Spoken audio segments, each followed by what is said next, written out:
Episode 6, No Ideas Original. We call this episode Game Recognized, No Game. No games, son. No games played right now. Yeah, and this is going to be our version of the hood around the horn. So we got a couple of sports enthusiasts, specialists that's going to be on the line chiming in. We're going to do this panel style and talk about a couple of different things that's going on in the sporting world. We're all missing sports direly. Absolutely. You know, I'm a classic NBA dude. I like the classic NBA games, but I need to see some new shit already. I'm tired of what's watching the crazy? classic games. What pissed me off is this is the season I went and bought the package, and they shut my fucking season. These bastards, You son. get a refund on that? I don't know, man. I got my $200 out of it. You know what I mean? But that was the case, man. When so you know, here we are, brother. So let's do it. We got Ken and Jeff on the line. Jeff, go ahead and introduce yourself. What's up, everybody? My name is Jeff. Originally from the Bronx, living out in Ohio right now. Just, trying to get through this quarantine. Talk some sports with y'all good fellas. What's that, the Buckeye State, son? That's they call a Buckeye? Buckeye State, man. Ha! That's what's up, son. BX to the Buckeye, son. Yes. And then we got Ken. Go ahead, introduce yourself. Hey, what's up? It's Ken. I'm out here in Jersey, originally from the Bronx, out here in quarantine. We're right next to y'all. I'm sitting halfway there on the infection. I see you, bro. We right there, son. Arms reach. Bronx is in the house deep. So these are the topics that we're going to talk about on this episode. We're going to talk about the Last Dance documentary, which I know everybody has had an opportunity to watch the first 2 episodes. I was just telling Rob, I shared with Rob too, I got the plug. So I got a couple of more episodes that I got the 8 episodes so far. I'm working on getting the last niggas want the 2. package. If they want the quarantine package, we got it here. Yeah, so we're going to talk a little bit about that. We're going to talk about black people in baseball.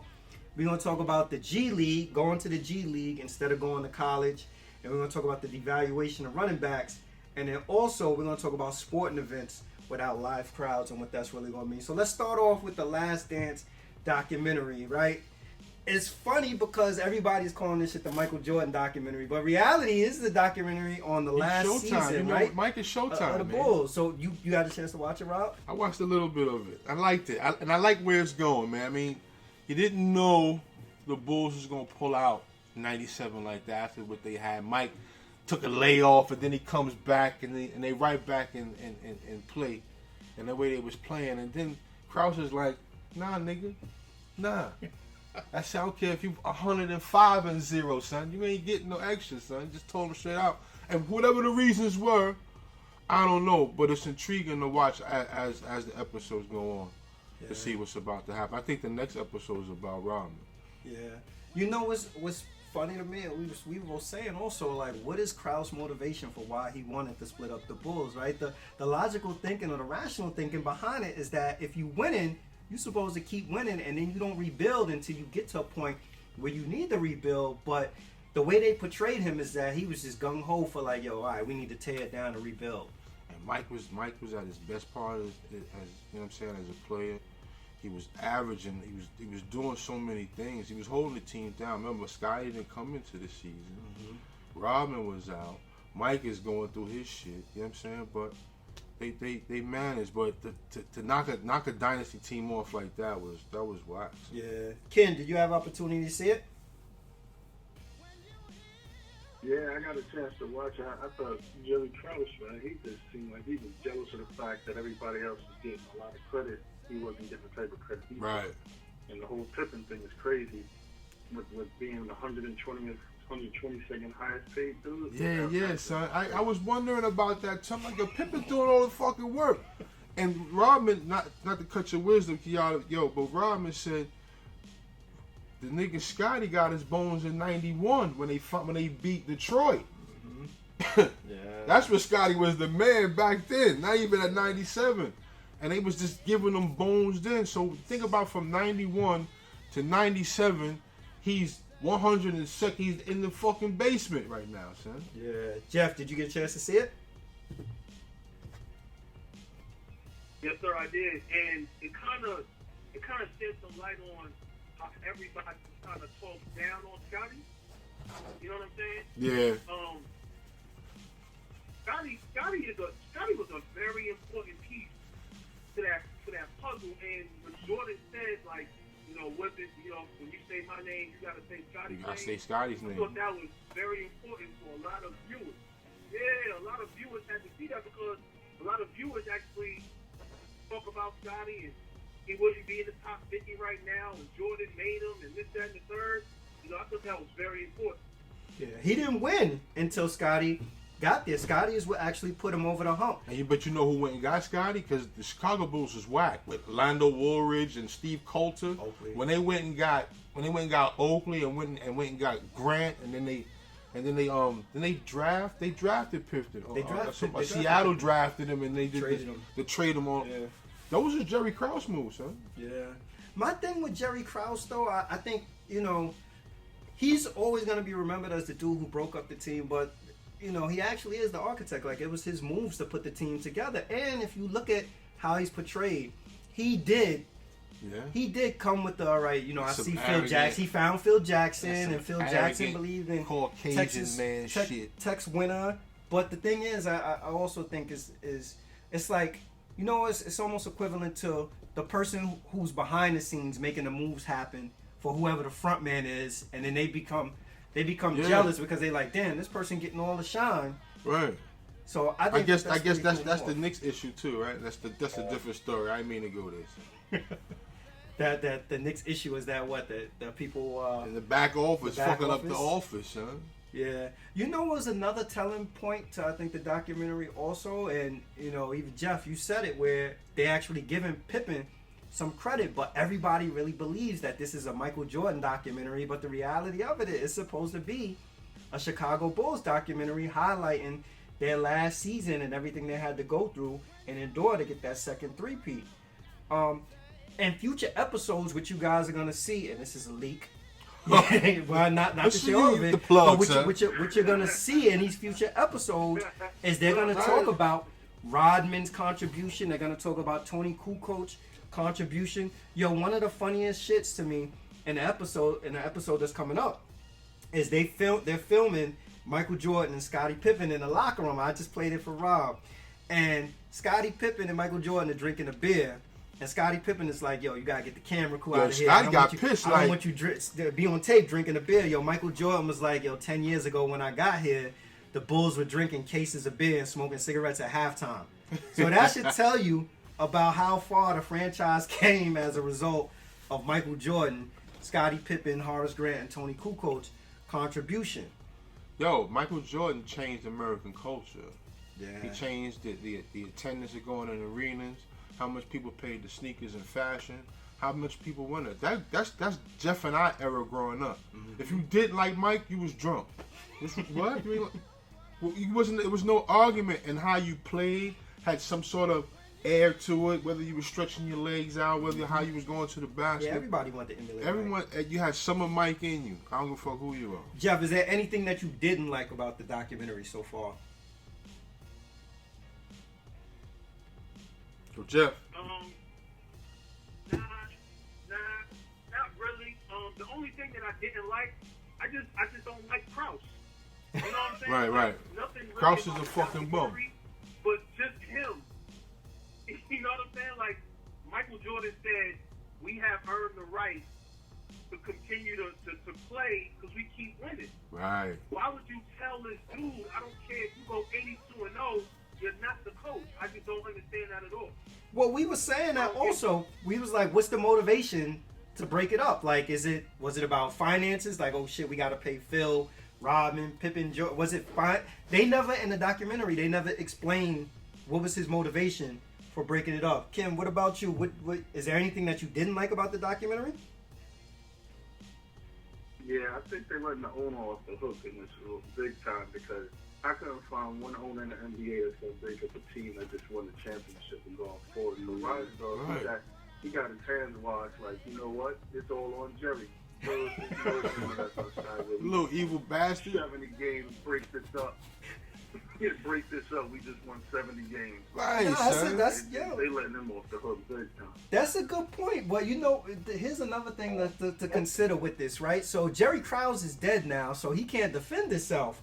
Did he die? Yeah, he died in, I think, 2017. Shit. Jerry Krause is dead. He can't defend himself. But prior to this, did people feel as if Jerry Krause was the bad guy? Like, this is the narrative that's being created throughout the documentary, but prior to this, did people feel like, yo, Jerry Krause ain't shit? Jeff, did you feel that Jerry Krause was worthless before this documentary? Yeah, I did. I'll say that right at the tip. Yeah, I'm gonna say that.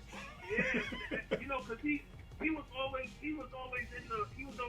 the news. Right. For funny style. For funny style shit, yeah, You son. know, it's like, Yep. First it's like, yo, he's a baseball dude, and you know, it's like, yo, who is this dude? And then he put the team together, so we definitely gotta give him some credit for that. Mm-hmm. But you know, you gotta maintain that squad as well. That's right, Especially son. when they're winning. Right. This team is winning. You know what I'm saying? Like, Yeah. how do you? And then you know, you're supposed to have when you coach or when you on any team, you gotta have some type of tolerance for dudes that's doing it, like Mike, Scotty, even Rodman. Rodman got away with a lot of stuff because of what he brought to the team. So I don't understand Krause, man, and bringing Tim Floyd and to the wedding and all of that. Like, Yeah. you know what I'm And saying? left Phil out. That was whack. That was some sucker shit, son. That was just some plain old sucker white cracker. No, let me stop. Yo, but I think you make a good point about Jerry Reinsdorf also, because he in this documentary so far there's no culpability for him, right? They had moved forward with wanting to change the dynamics of the team because they figured as though guys was getting, I guess they thought they were getting older. They probably didn't want to pay Scotty. They knew a big payday was coming up for him. All sorts of you see all the bullshit with this. So let me ask you this, because Reinsdorf, one of the things he said in the documentary, he's like, before Scotty signed the deal, he was like, "You sure you want to sign this deal?" So what responsibility? Because of the longevity. Yeah, and it was like, what was it, like sign 17 million or 18 million for like 7 years or something? Yeah, it was like, you get nothing, man, but you're the hardest working dude. And trust me, was Scotty a late scratch as the 50 greatest when he got put on that list? Why Isaiah ain't on there? And then you find out later on these two niggas got beef somehow. Did that have anything to do with it? Because let Scotty tell you, he said, I'll never look at Isaiah Thomas in his face again. A lot of people And don't like Isaiah. I watch Isaiah. Isaiah is cool as a cucumber when he's doing his show. He ain't worried shit about Scotty. Let Scotty beef about what Scotty beefing about. And I think that's the little. I might be looking too far into it, but Ken, do you believe that Scottie Pippen had the right to renegotiate his contract, despite the fact that he agreed on that contract and may have outperformed that contract? Did he have the right to renegotiate? Hell yeah, I think he did the right thing. He should have had a knee and ankle injury every year. I'd have sat before he went out. all right. You know what? We're gonna play. He should have been on break every year. You know what? We're gonna win enough games to make the playoffs. I'll show up to the playoffs and we'll win. But don't think I'm gonna be paying. Hey, you paying me for 41 games, not 82. Right, we was out like 35 games. He was out. That was crazy. Yeah, he was out for a minute. Jeff, what about you? You think Pippen had the right to renegotiate? Absolutely, man. I mean, it's kind of like I like to equate it to music. Like, So so I'm listening. if Let me in. you come out and you a platinum artist, you want to go back to the table. You want to renegotiate for your next album and your budget and all of that. Scotty was a proven. He became a star, and obviously, Yeah. I think that they should have. Ron Dawes said, "Yo, you sure you want to do this?" At the same time, like, you holding them to this slave contract. I don't think that was right. Right. Like, you know what I'm saying? Like, what type of example are you setting for the rest of your team when your second best player is getting paid Peanuts. as the sixth best player on your squad? Doesn't make sense. Yeah. And just in good faith, it would have been, it would have made sense, because if you think about what they probably would have had to pay him in comparison to what other stars were making, it still would have probably been considerably less than what other people were making. I just think that he just felt thoroughly insulted by, why am I making less money than some of the people that's riding the pine? Who did they have at that time? Did they have Bill Winnington and Oh my God. they had other Will dudes. Purdue. Them that- niggas had the garbage squad on their son, the bench, huh? Randy Brown, They had got rid of BJ Armstrong. I was mad they got rid of BJ. I said, fuck them niggas, man. They got rid of BJ. Well, BJ Armstrong became an agent. You know that, right? That was some bullshit. BJ Armstrong was Derrick Rose's agent for a period of time. Theo, you on the line? What it do? What it do? What's up, brother? homie? You want to introduce yourself? My name is Theo, man. BX all day. Theo, BX all What's up? day. Go ahead on the We building. just talking about the Last Dance documentary. Did you have an opportunity to watch it? Goddamn right I did. What did you think of it? I loved it. You loved it? Nice. Is there anything that you didn't like about it? Yeah. I mean, first, what I like about it was, first of all, where he get his competitive drive from. Because, you know, as him coming up from UNC to the Right. pros, That's right. he was very competitive, kind of like over the top competitive.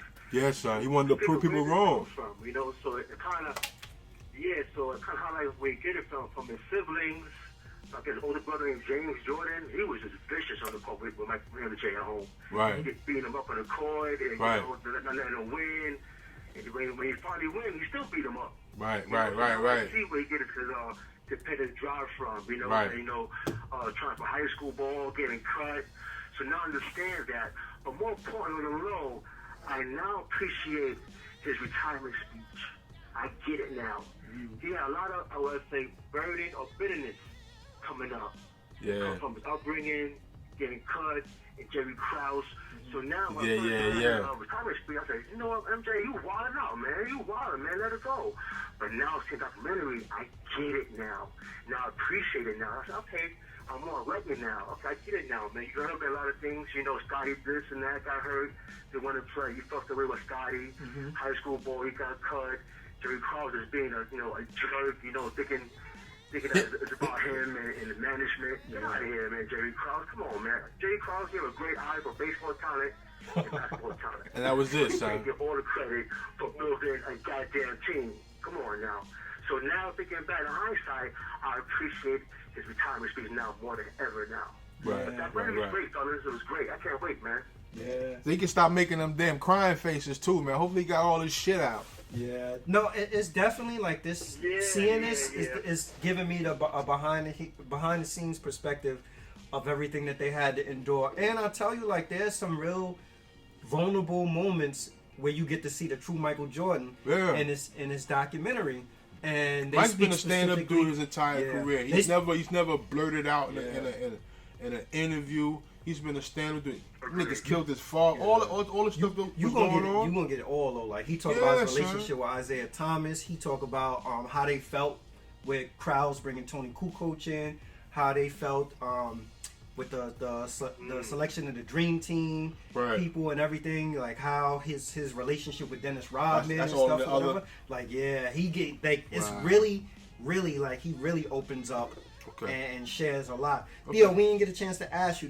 Do you think that Pippen? Well, we all know Pippen was underpaid, but do you think Pippen had the right to renegotiate, or that the Bulls should have renegotiated his contract given his performance? I think if Krause was a genuine dude, you renegotiate without question. He deserved that. He's top 10 player at the time, maybe. At the time, he was great. Scotty was great. But let's not forget.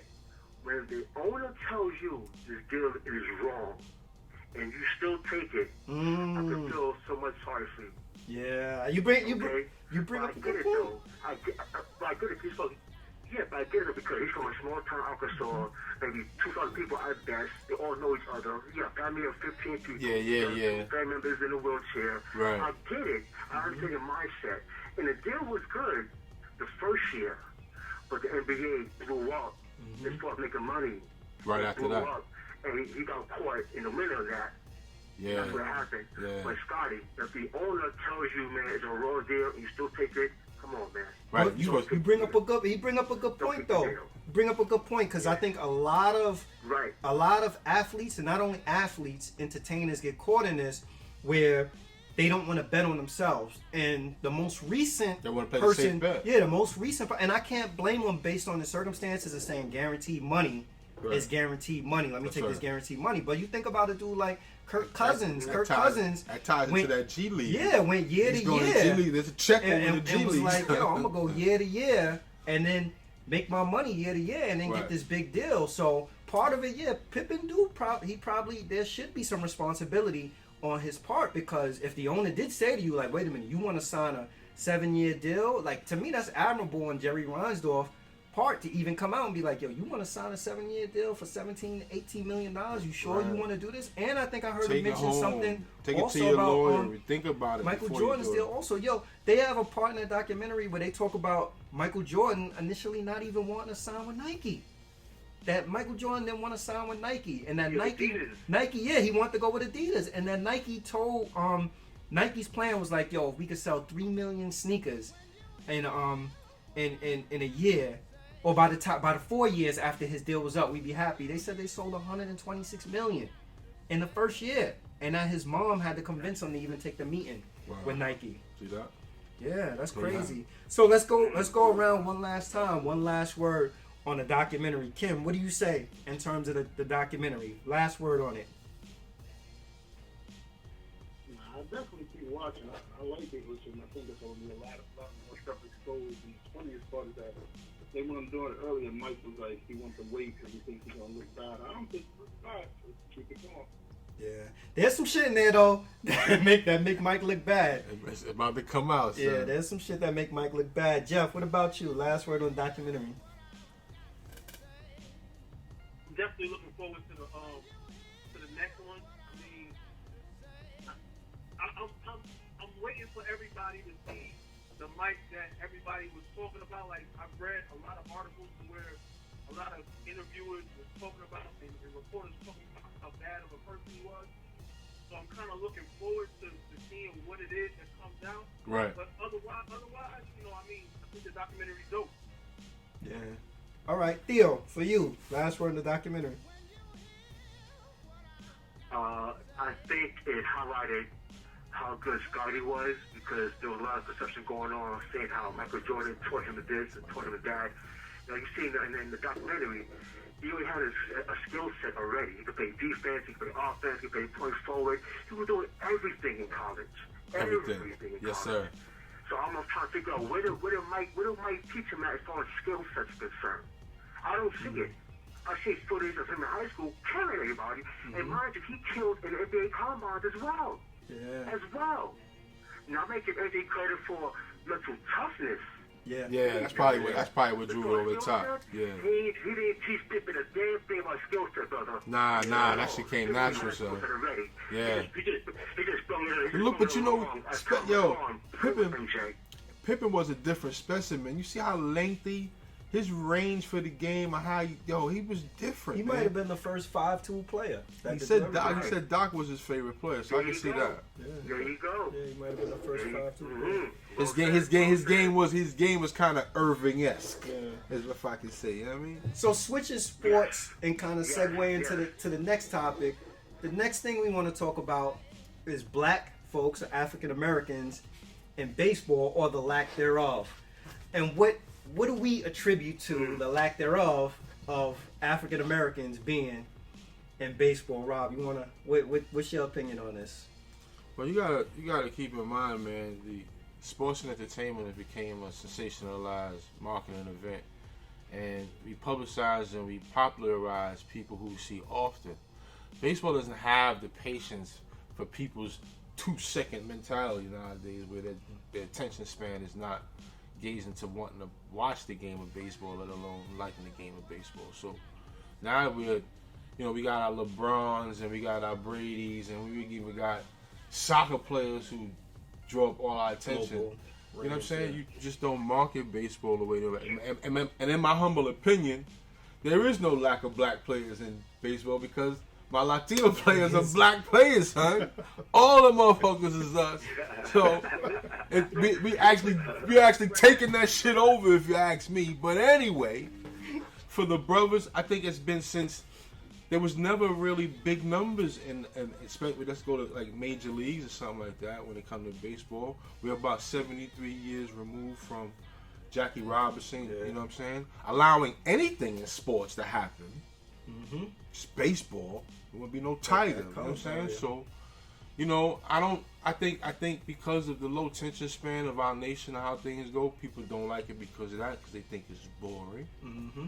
You know what I mean? For us per se, and I say as a people, we're creative people, so it's gonna take a lot of us just to sit down and do something, unless we're doing something for ourselves. You know what I'm saying? So Yeah. I think that has a component to why there isn't nowadays. Because back then there was a healthy number of us. Significant amount of African American You know what I'm saying? representation. Yeah, so I'm saying we was definitely dominant in baseball in the '80s. Yeah.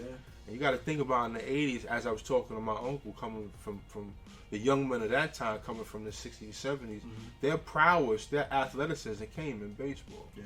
Nobody was watching the basketball. They just thought that was something you did when you went to the park. Yeah. Baseball was more American sport. Yeah, so Yeah. Or more of an inner city. yeah, in the city, Yeah. we played in the Bronx, son. Everywhere, as long as you seen a square on the wall, you son, knew what it was. that was a Yeah. spot. That was it. Jeff, what do you say? I think he stepped away. All right, Theo. So what do you say, Theo? African Americans in baseball. Well, my first love was baseball, and I could say that a lot of my childhood picks, I'm playing. You see me in a baseball uniform, not basketball. Keeping it real, son. In my mind, yep, I true. love baseball. For real. And growing up, there was baseball diamonds everywhere. We played softball, we played stickball. We played softball behind Van Charles High School growing up. Yo, son, we even played punch ball. At Gun Hill Park. You know what I mean? Anywhere we had a ball, we could be your son. Right, Yeah. Right, and now we're getting older. As we got older, before we had kids, there's no more baseball fields no more. And I contribute that to maybe, I guess, we're not playing because maybe the Bird and Max Era caught our eye. Because when we going up to see Max and Bird, we're like, oh, wait a minute. What? We go to TV, now all of a sudden, Hold we're on. playing ball now. Right, you starting to associate it like, I got a basketball court. Wow. Right, son. I'm looking for basketball courts now. Right, the NBA game. Right. Because now you see him with your uncle, your dad, with your homeboys. You watching Bird and Magic every damn year, and a little bit of Magic, a little bit of Dr. J doing his thing. Now your interest is changing now. Right. As you're getting older. Right. At the same time, there's no more field. So now I'm going outside with a basketball, playing ball with my boys now. My interest has changed. As it changed, the fields are being diminished. They're being taken away. Right. Yeah. The grass ain't growing Right on now, them no more, son. Right, exactly. And I live in a predominantly maybe a white neighborhood. There's one baseball field in my neighborhood. Right. There's no basketball court in my neighborhood. Right. But one. Is it probably there's a bunch of soccer fields though, right? Neighborhood. You got soccer fields, I bet, though, right? Exactly. You got that too. Right. I agree with you. Exactly. And you also see female baseball now out there where I live at now. Yeah. They're playing. There's no doubt at all in New York City or the Bronx. You gotta travel to see a goddamn diamond field right now. Wow, that's crazy. That's right. Yo, and they used to be everywhere in the Bronx, D. Yo, that's crazy. They used to be everywhere. We our own league, our own neighborhood. Yeah, son. Right. We play our own league, our own neighborhood. We have to go to Pelham Parkway or Machino Parkway Baseball League. No, we got our own. Yeah, they come up to the valley. We stay in the hood. Ken, Shout what out do you to say, Quinn Ken? Lee. Exactly. It's going down. What do you say, Kim? Black people in baseball. I think like you were saying earlier, which we can't even identify. I think the last person that you could really identify with that was black in baseball was like Ken Griffey Jr. or something. Barry Solid. Bonds. You can't even take Derek Jeter, right? That's crazy. Nah, think about it. You can't even say Jerry. You can't say. I mean, he's supposedly black. But Aaron Judge, people don't identify black. People don't identify with him like that. That's right. And then there's nobody. There's no fields. There's no nothing. Plus, too, like even out here in Jersey, they still play baseball a lot. But if you wanted to play, it's a lot of money out here to get in these baseball leagues or something. Yeah. Wow. He was at the job. One dude was telling me that it costs like $1,200 for a kid to be in the baseball league. $1,200. What? Wow, that's a farm league right there, son. You going straight to AAA's right there. That's a farm league. Yeah, I think the wanting interest in baseball for African Americans is, and I'm thinking beyond like us playing as kids, because we've all played baseball as a kids. I mean, I love baseball. I still enjoy it. My wife do feels too, like man. it's extremely boring, but I love baseball. Agreed. But I think what changed is, you think about it, in baseball you could be the best player in the country, and in order to go pro, not go to the minors, to go pro, it's still going to take you 5 to 6 years. And I don't know if as African Americans we have the patience to sit in a minor league system knowing that we were the best college player or But the they best high draft- school player. But they draft very early. They draft them early, but they still send them to single A ball. They send them to double A ball. If you get to triple A ball, then the word is that you're a career triple A ball player. Right. Like double A is where like all the best prospects are. So you could be top of the game, you could be this highly touted prospect, and you won't touch a major league field for 2 and 3. If you're lucky, 2 or 3 years. Sometimes 4 years they're waiting to actually get on the field. Right. And you think about it, like any place else in the NBA, you know, you could go to college for a year, Right. and then you could hit the pro circuit and get paid. Right. You Right. gotta go through the farm So system.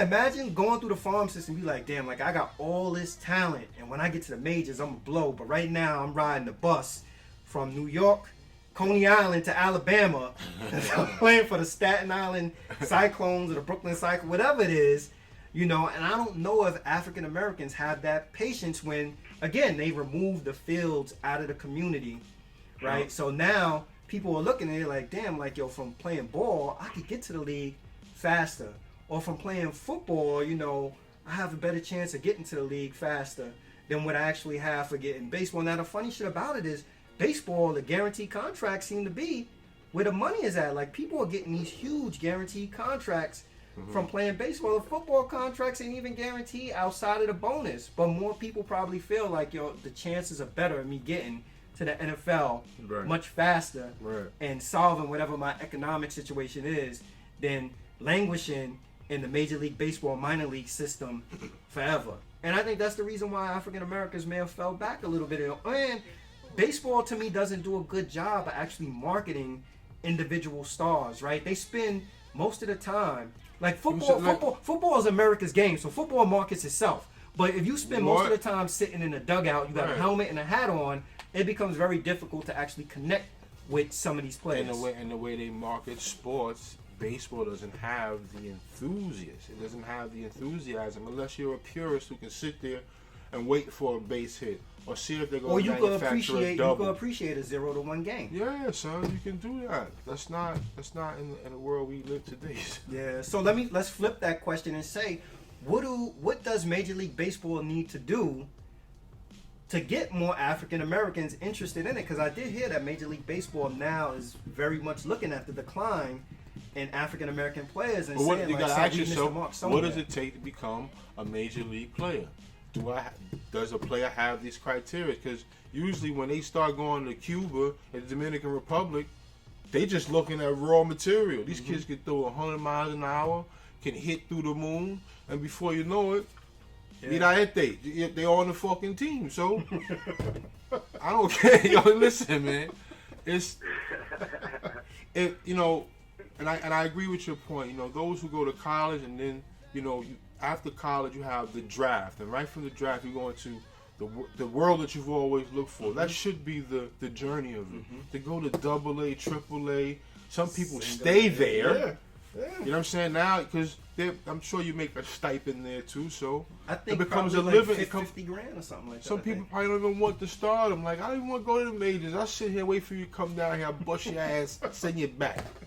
So it's different, man. So, Theo, what do they need? What does Major League Baseball need to do to get African Americans more engaged in wanting to become Major League Baseball players again? I would say go back to our communities, because our community have a lot of empty lots. These empty lots, create a baseball field, and create a league where you charge these kids free. Yes, So sir. listen, parents, everything is free. Uniform is free. This is free. What you gotta do? Start for free. Everything gotta be free. Get a baseball field. Tie these kids up. It ain't nothing to get a bat Engage them. and 12 gloves. You see right, bats, uniform, you know, and I don't know the shoes part could be with the shoes though, but don't wear sneakers, wear basketball sneakers. But provide free access to uniforms, accessories, maybe some gloves, you get some sponsors. Because MLB has sponsors. That's right. All You're over right. the place. You know what? Give up your uniform, gloves, and stuff like that. But go back to the community and build the fields within the community first, and create a free league. Yeah. Whatever it is, the league is free. Just sign up. Don't worry about it. To add, You know what's crazy? to add- I don't mean to cut your wisdom, and I said do it because the first thing I thought is about you get some of these unhealthy kids out in the street, and that's a healthy way of living right there. Yeah, Playing man. baseball, that's Yeah, what kept man. us outside all day. Yeah. You know what they could do to add excitement also to get people excited about the game? Give away tickets, but give away quality tickets where the kids actually have an opportunity to sit close to the field or interact with the players. Then you build some level of excitement around the game. If people are going in, and if people are going into the games when they can't afford to go to a baseball game and they sitting in the nosebleeds, then the game is almost like a novelty. Right. But if you sitting on the field and you like, oh shit, I'm looking at Aaron Right. Judge and I'm seeing these Yo, people, and- I aspire to do this. Yeah, son, and there's a certain connection with the player, the player audience or the player crowd or fan response, man. This world is crazy, son. We're living in a different time. Yeah. Kim, what do you say? What does Major League Baseball do to re-engage the African American community? I think, getting back to the community is good, but we got to kind of like understand that we like events. There's got to be some kind of celebrities or stars or something that especially the young people connect to that like the game too. So if you can start bringing those people around and putting them out in the forefront, like how basketball did, like the best thing that happened to Major League Baseball is somebody just found out if Jay-Z likes baseball.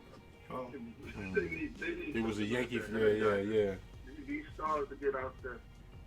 Yeah, if you get Jay-Z to go to the Yankee game or get him to talk about the Yankees or something, you'll get more black people definitely involved. And That's true. They need to pick up the pace. I mean, black people got a lot of responsibilities when you think about these young dudes. Every speech you hear about the NBA and NFL about how they got to take care of their families. Getting to the bag too long is they can't wait for that. Yeah. Because you try to bring everybody on the block out of the hood, the family, races, trying to change everything. Waiting 5 years, they just don't have time for that. Right. You definitely got to try to connect with some of these celebrities or stars. And like you said, take off the cleats and wear the basketball type of shoes, get some Nike and all these different people involved in the neighborhood. Yeah, That definitely help. that's right, man. Jeff, what do you say, Jeff? What does the Major League Baseball need to do to re-engage the African American community? We got Jeff. You Jeff? Jeff, you there? I think we may have lost Jeff. So, switching gears, the next thing we want to talk about is the G League, and now you see it's becoming more prevalent that a lot of these highly touted high school prospects are foregoing going to college and instead opting to go to the G League, which to me is interesting because for a period of time the G League was almost like the laughingstock of the NBA. So why is it now that everybody is saying, you know what, I'm foregoing the college opportunity and going to the G League? Let's start with Ken. Ken, what do you say about this? Well, I think after a point, for one thing, some kids just don't like school. So going to college is something that's just not something for some of these kids. That's the realistic point. But a lot of the good ones started skipping college anyway, going to like Australia and all these different places to try to get the money faster. Right. I think the G League is just getting on board now. I was reading something where I thought it was going to be like $125,000. They raising the salaries up. Some of these kids will get like $500,000 to pay for 1 year. Damn. Yeah. And they're supposed to be giving them free college and all the rest of this stuff. So you get $500,000, get free college, and plus these kids, they look at all that mock drafts and all that stuff. Like, I'm gonna be possibly a top 10 pick next year. They're gonna give me $500,000. Let me work with the coaches and then pay for school for on top of it too. They don't even make any sense to go to school at that point. Yeah. You can always go back to school. Yeah. Right. You can take an online class, huh? Yeah, I think where the G League may have figured it out is that if you think about it, you're giving them the money, so that's the added incentive. But for years, colleges have made tons and tons of money using the likeness of these players and never broke bread. with the college players. So here it is, the G League saying, well, you know what, you're not getting paid. We're going to pay you. You're going to get the exposure. You're going to play against potentially the same type of caliber of player. You're going to already be in the NBA system. You're going to make the coin, and you'll have the opportunity where we're going to fund your education. That's almost like a no-brainer. Theo, what do you think? I agree with the people guy just said about that. NCAA doesn't, like you said, pay the kids. But as growing up, remember Chris Webber? Mm-hmm. Yeah. When Mitch Albom riding the car and see his jersey in the store, Yeah. Right. $100, Yeah. and he's stopping for food. Mm-hmm. Right. Ask the guy for money to buy him food. If you look at the guy from UConn, Napier, he's hungry. Midnight, he's hungry as hell. Can't get no food. He had to go on Instagram or social media to expose NCAA to get free food. Now these kids getting free food all year round, all day around, 2 hours a day. But the problem is that these guys making so much money and they get exposed year in and year out. But these kids are like, you know what? And but take that, brother, these kids are getting ass kicked too as well. Yeah. Nobody can't tell you, listen, man, you ain't ready yet. Everybody getting their ass kicked. Yo, son. So if I'm Yo. and I got you guys, you my peoples. You my people. Theo, you nice, Theo. I just might say, Theo, you ain't ready yet, bro. You ain't ready yet. They don't have that. That's ass kisses. that is not permitted no more. You can't tell a player. You can't advise him that you don't have it yet, and he look at you and take it like, damn. Like if someone's seen that, let me listen to what he got to say. You don't have that, son. Yeah. That's exactly how we were taught how to play the game, son. If someone told you, yo, keep your shoulders out too far, keep it in, and you learn and you paid attention, you start. Oh, your game is. Forget about it, man. I see that in a lot of people's game. I'm like, where's the jump shot? Yeah. Everyone can throw the ball everywhere. Can you shoot? The ball's supposed to go in the basket. The fundamentals. How you know that? Do you know how to use the backboard? The fundamentals. I see it all the time, yo. Yeah. I also think that. Prop 48 too. My Prop 48. Yeah, son. Listen, man. The G League is giving these dudes checks. They're not turning it down, man. And that's what I was about to say. I think like a bird in the hand sometimes. Sometimes people's circumstances dictate the decision they make. Like one of the things that I used to hate with people. We just talked about Scottie Pippen. Scottie Pippen made that decision based for on that his family. bullshit deal he got because he wanted to take care of his family. I used to hate though hearing people say where he's leaving school too early or whatever it is. And I say to myself like, damn, like for all those times we hear people say somebody's leaving too early. What about the stories where people stay too late and their draft stock drop? Felipe Lopez, to me, is a prime example of that. Like, Felipe Lopez, straight out of high school, could have probably got drafted and went straight to the NBA. Something went wrong. And Felipe went into the college system player at St. John's, and in the college system, I think he was exposed, and his draft stock dropped. Now, he still made it to the league, but at the end of the day, the Felipe Lopez coming out of high school, if he would have just said, you know what, I'm just gonna go from high school to the pros. His potential was, who knows what Felipe would have been. Oh Jesus Lord, man. Felipe. You know what it is? You know what happened with Felipe? He didn't understand that you let the league figure out what you can't do. You went to college and they figured it out for the league. Yeah. Go straight to the league. Then they'll let them pay you to figure out what you can't do. Yeah. Right. See, he's already exposed before he gets to the league. Right. Before he gets to the league, he was already exposed, And that to me is a prime example of somebody probably having so many different people. He probably had the coach of Gauchos in his ear. Everybody was in his ear back college then. Recruiters, everybody in his ear telling him like, you know what, you should go to college. And I respect, because Felipe got a degree out of it and he played in the league. You gotta respect that. But at the end of the day, I don't knock any of these kids that are saying, I'm coming straight out of high school and I heard that next year I'm going to be a top 10 pick. So I'm just going to wait it out in the G League or go to Australia or Turkey or whatever it is. And play for the Boston Crabtrees and ball out. I'm going to play in the Turkey M16s or whatever it is and ball out. They're going to go out there and they're going to find ball to play, son. You see your boy Big Baller, right? He was driving the whole idea of kids going straight to a league or something to play for a league right out of high school. And I don't know if you heard, did you hear LaMelo Ball purchased a portion of that Australia team that he played for? I'm not surprised. Yeah. He's a businessman too. Yeah, fortunately. Yeah. And now LaMelo Ball is projected to be probably what, a top 5 pick, they saying. See that?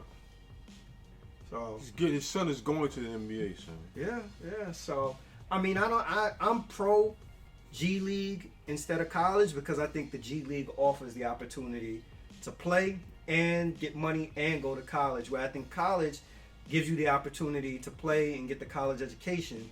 But just as you were saying, Ken, like you go to college, you get exposed, you get injured. College has many benefits, man, between just from the environment, the experience, and the people you meet. You know, whatever what you're studying, that's personally on you, but your experience and the people you meet are life. They're just for the rest of your life, man. So Yeah. So let's switch gears and let's talk about running backs, right? So we're gonna talk a little bit about the devaluation of running backs. Like, you know, you think about the era that we came from. Even though Jerry Jones, there was a point in time where him and Emmitt Smith was going back and forth, and he didn't want to pay Emmitt Smith. But now you think about like how running backs are viewed and the shelf life. them eras is over. For running backs. What do you attribute, Rob? Let's start with you then. What do you attribute to the devaluation of running backs? Why running backs aren't worth anything anymore? Yo, because NFL has been lackluster at putting up points. Yo, people want points. People want to see the touchdown. People want you to go for the bomb. And let me see that. Let me see a play develop where it turned out to where, even if you threw it in the flat, it turned into breaking a tackle and moving here. It's the excitement of the game. Taking nothing away from the running backs, but I just think wifey. Taking nothing away from the game. Taking nothing away from the game. But pass heavy teams, man, like the Saints. You know, you got teams like the Chiefs who they're just the showmen. You know what I mean? People want to see them score. So you give it to the running back, he gets stopped. You get defensive line, you got no offensive line. Now you're mad because now you got 20 carries and 19 yards. The fuck? He having a good day or something. I don't know. But listen, I think there was a scenario with LaShawn McCoy, just for the 6 years of being with the Eagles, was averaging like 1,500 yards, and then they trade him for some linebacker who was second round. He was some trash dude.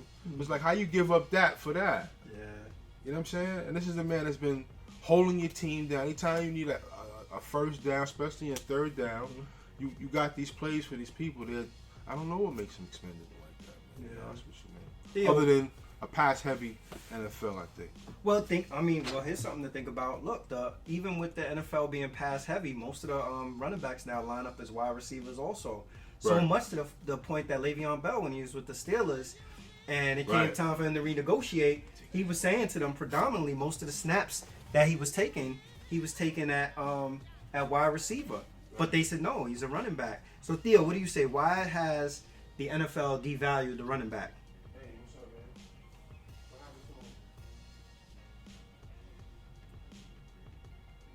What happened to him? NCAA. Remember back years ago when they had the Wildcat offense?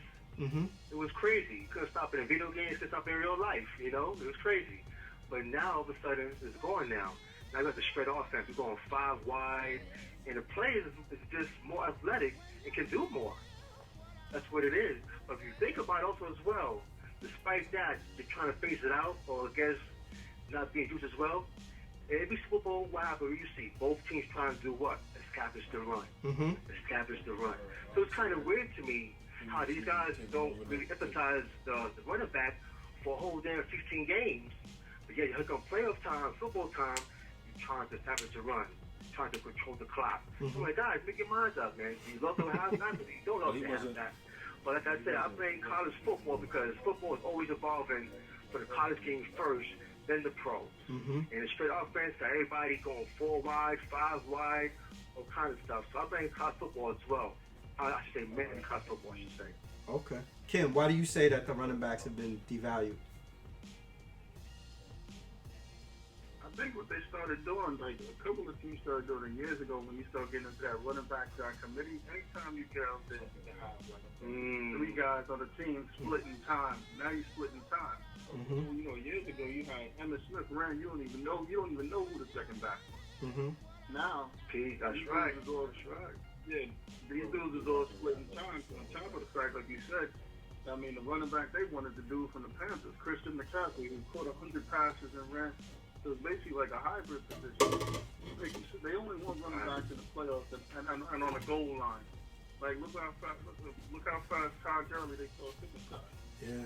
Made him the highest paid running back, and then basically cut him.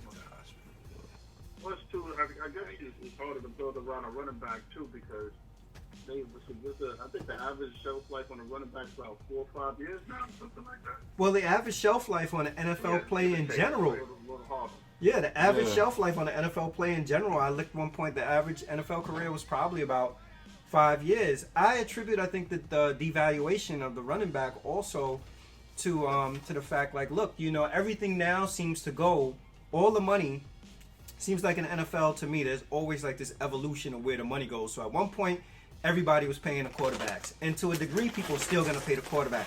Then they got to the point where they say, okay, you know what? Now we realize we got to pay the wide receiver.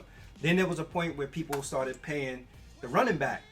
Now you see a lot of people starting to say, you know what? We have to spend money on our offensive line. We need to show up the line to protect the quarterback.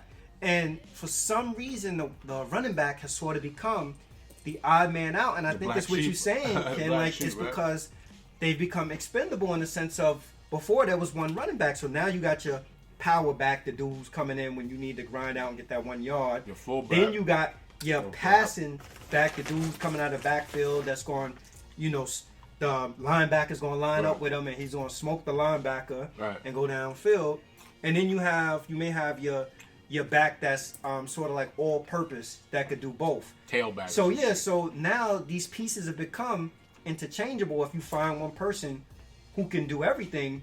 But in the same sense, if you get one person who could do anything like a Le'Veon Bell, you know, a dude who potentially could be an every down back, what happens is if you're every down back, there's a lot of wear and tear associated with being in the game every down. So Todd Gurley is a dude who went from an MVP season to probably averaging 2.3 yards per carry or something like that. Like, he's still an enigma and people are trying to figure out. I remember people were saying, yo, Todd Gurley must be hurt in the Super Bowl.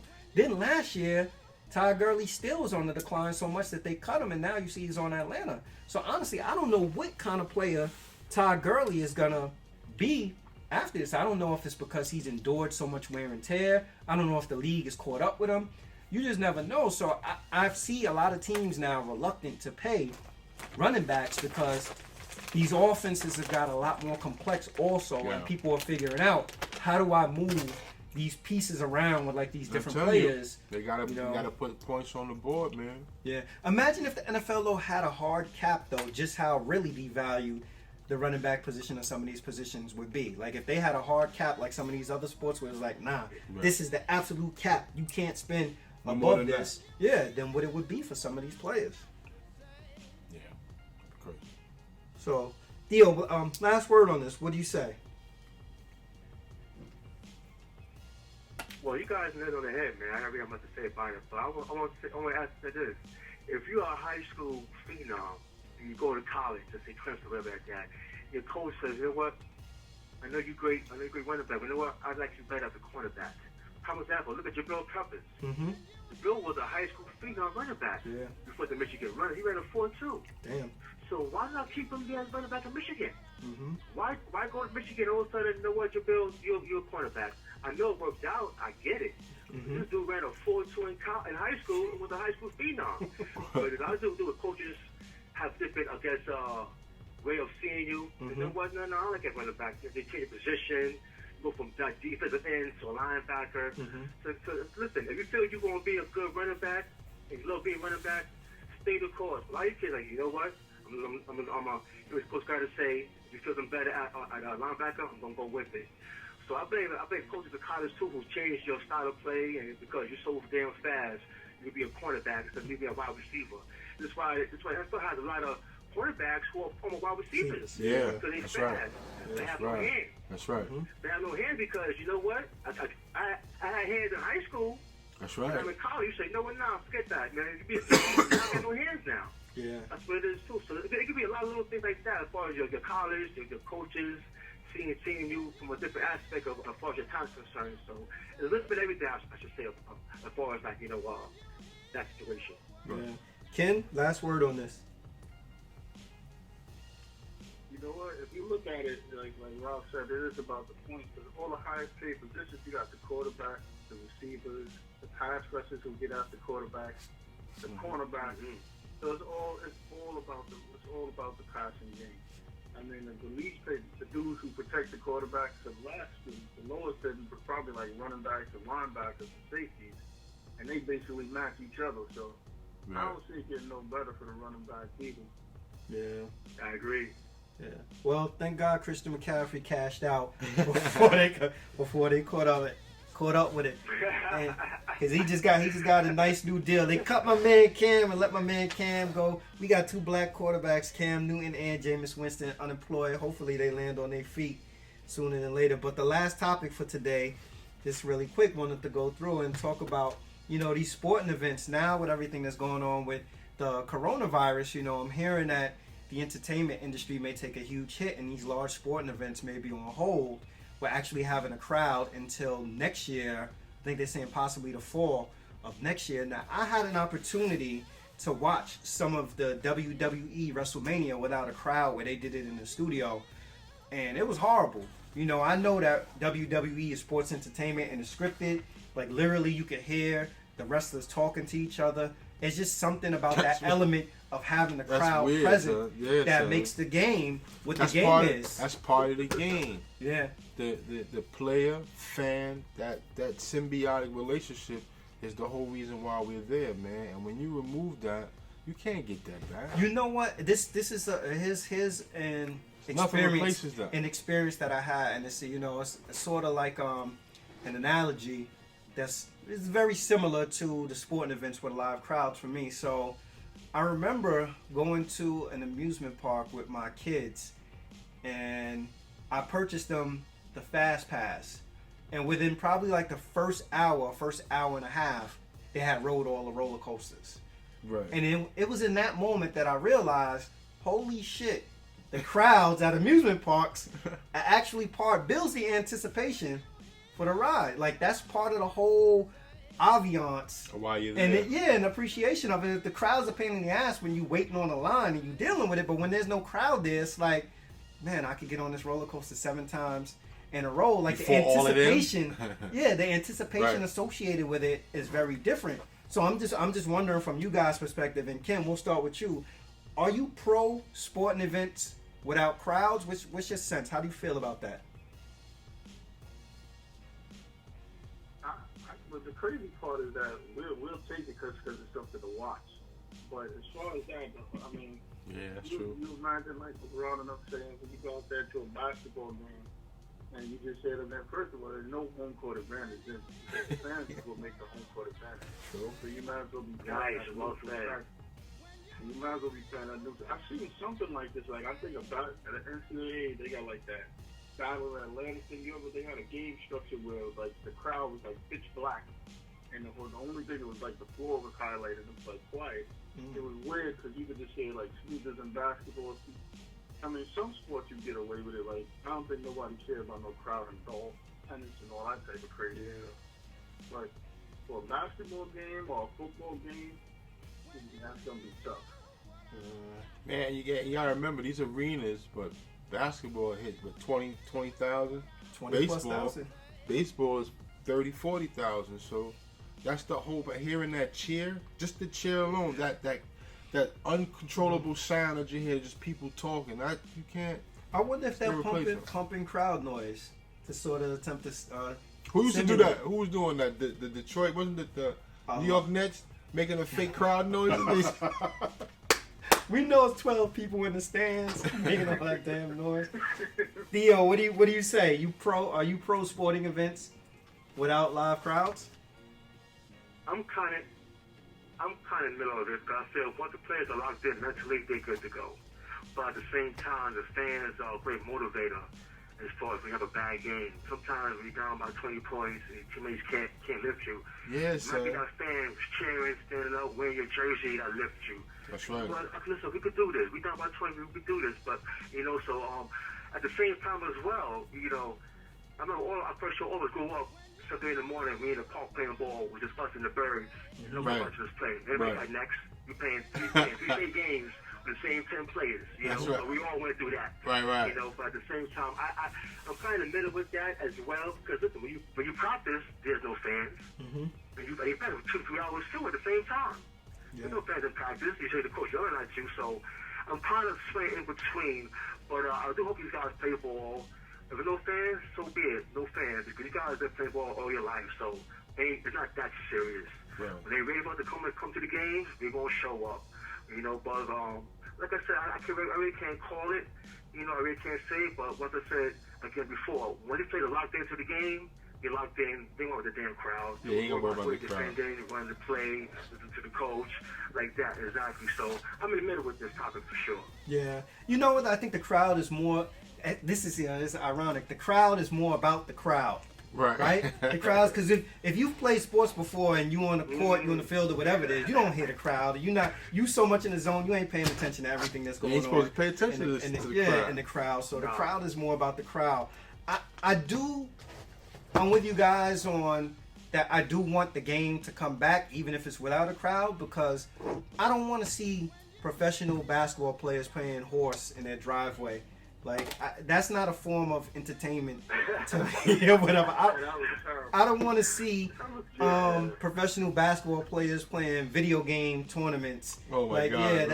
That to me is like it's not appealing. It's not the real thing. So I'm hoping that even if there isn't a crowd involved, that we could get back to seeing like some competitive sports, and you know, gradually I'm guessing that the crowd will begin to trickle back in. Like, I think about though, for a sport like baseball where attendance is already, you know, taking a hit, like what is going to be the rebound for baseball from this? Football is football. Football is what it. Football will never have to advertise ever again, and it's a $100 billion industry. That football is going to be good when this is all said and done. Mm-hmm. And basketball, I think, has a core audience where people are going to come back to basketball. Where they came back to basketball after the strike, you know.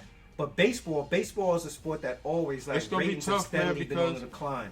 You know, there's so many people that's been ill affected by what we're going on. So where do people have the so-called, you know, the little spare change to go catch a movie or go catch a game? You know what I mean? How do you, you know, how do you market back to the consumer that it's okay to catch a game when some games is, the price of games is crazy to get into? Astronomical. You know what I'm saying? So how do you leverage that back into, you know, getting people to feel come have a hot dog? You know what I'm saying? It's gonna we're in that shift right now because there's no answer for it right now. A $12 hot dog. As many sporting events I've been to in my life, I've never had a meal that I thought was a great meal. Really? Jesus. You ever been to a sporting event and been like, damn, this food tastes really good? Nah. Theo? How about yes. you have? Yeah, you say yes. Where at? Where? I've been there too. Bro, fellas, Camden Yards, Orioles baseball field. Yeah, he's right. If you get a chance, yes, sir. Trust me, you will leave there with all kind of seafood, crab cakes. That's right. That's right. I mean, Baltimore. That's right. There, okay, all right. That's right. I live down there. You guys go. I felt bad for my mom and my wife because I'll be so much seafood in there, man. I called my wife and said, baby, listen, if we was here, please.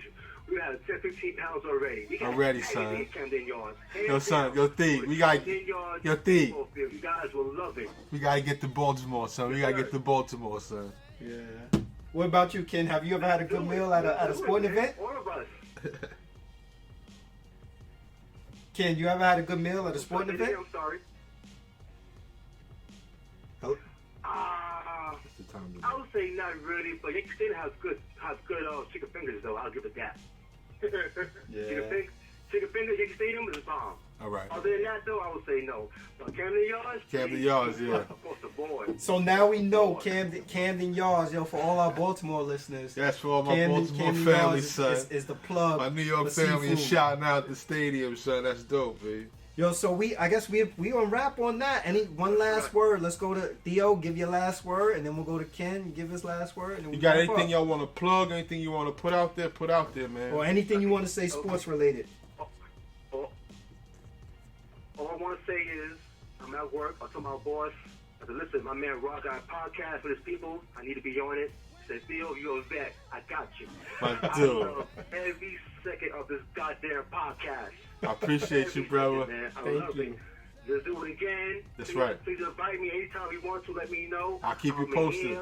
Yes, No sir. problem, man. More love to you. More love to you guys. Be safe, man. And God bless, man. You Yo, gotta take thank care, man. and thank you. Stay, be Appreciate safe it. out there on the front line, brother. Appreciate it. Ken, last word. Without question, man. Without question. Man, thanks a lot for having me on, man. I love this, man. I've been talking this up to all the people I know out here in Jersey to get more people listening and more involved. Oh, I want to tell y'all, too, if you go to Brooklyn Nets game and you sit in, like, section 106, they give you all free food the whole time, and that's not bad. There's some food they got on the inside you don't even know about. Wow. That's key. Thanks key. a lot, man. Appreciate being on that. Super plug, my man. Yeah, All right. Definitely here. Thanks. Thanks, guys, for coming on. All right, fellas. Yeah. Appreciate y'all. Yeah, so there you have it. Episode 6. No In the ideas. bag, Original. baby. Game recognized, no game. Yo, hopefully we get sports back soon, man. I definitely miss it. Look, Miss the listen to camaraderie. us on Spotify, Apple Podcasts, Google Podcasts, Stitcher, SoundCloud. Follow us on Instagram, No ID No ideas Orig. original. Yo, have a good weekend. Peace. Peace.